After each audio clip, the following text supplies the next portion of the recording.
قرآن کریم فرمائے اما ينزغنك من الشیطان نزغ فاستعذ باللہ، سب سے پہلا کام یہ کرو۔ یہ غصہ جو آتا ہے نا ایک دم سے، یہ شیطان کی طرف سے ایک کچوکا ہوتا ہے، شیطان کچوکا لگاتا ہے تو وہ ایک دم سے آدمی غصے میں لال پیلا ہو جاتا ہے۔ تو کیا اللہ تعالیٰ فرماتے ہیں فاستعذ باللہ، جب شیطان یا کچوکا لگائے سب سے پہلا کام کرو اللہ کی پناہ میں آ جاؤ، اللہ کی پناہ طلب کرو، کہو اعوذ باللہ من الشیطان الرجیم، اور اس بات کا تصور کرو کہ میں کیا غصہ کروں گا اس کے اوپر، جتنی قدرت مجھے حاصل ہے اس کے اوپر اس سے کہیں زیادہ در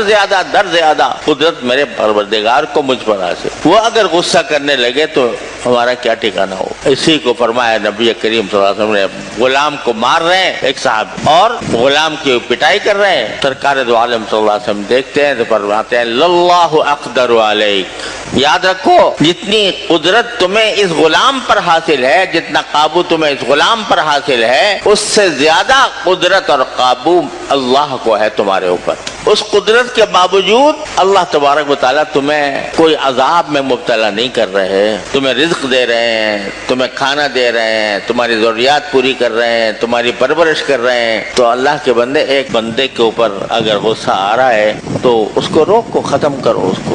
اور سرکار دو عالم صلی اللہ علیہ وسلم کا یہ ارشاد بھی کہ اللہ تبارک و تعالیٰ کو کوئی گھونٹ اتنا زیادہ پسند نہیں ہے جتنا ایک بندہ اللہ کی خاطر اپنے غصے کا گھونٹ پیتا ہے۔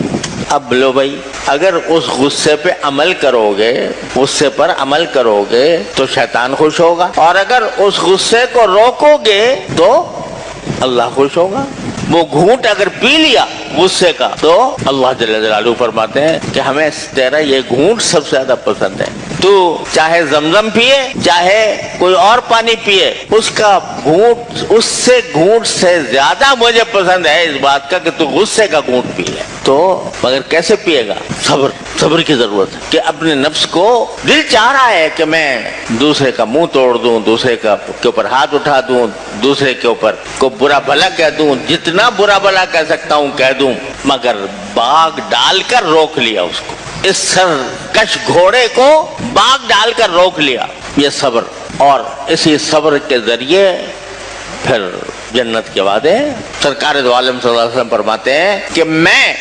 اس شخص کے لیے جنت کے بیچوں بیچ محل دلوانے کا ضامن ہوں، ذمہ دار ہوں، جنت کے بیچوں بیچ محل دلوانے کی ذمہ داری لیتا ہوں۔ سرکار دو عالم صلی اللہ علیہ وسلم فرما رہے ہیں، کس کے لیے؟ جو حق پر ہونے کے باوجود جھگڑا چھوڑ دے، حق پر ہے اور اس حق کو اپنے وصول کر سکتا ہے لڑائی جھگڑا کر کے، مقدمہ بازی کر کے، اور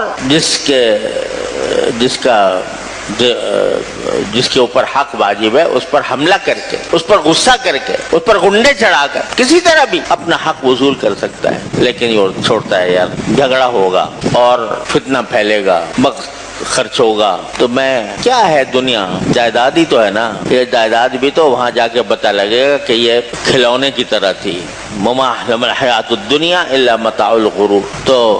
اس خیال سے چھوڑ دیتا ہے کہ جھگڑا چھوڑ، دستبردار ہو جاتا، اچھا بھائی تم ہی لے جاؤ۔ تو کیا فرمایا سرکار دو عالم صلی اللہ علیہ وسلم فرماتے ہیں کہ میں اس شخص کے لیے جنت کے بیچوں بیچ محل دلوانے کا ضامن ہوں، ذمہ دار ہوں، جنت کے بیچوں بیچ محل دلوانے کی ذمہ داری لیتا ہوں۔ سرکار دو عالم صلی اللہ علیہ وسلم فرما رہے ہیں، کس کے لیے؟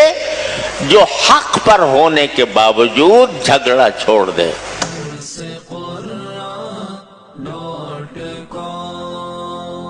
www.darsequran.com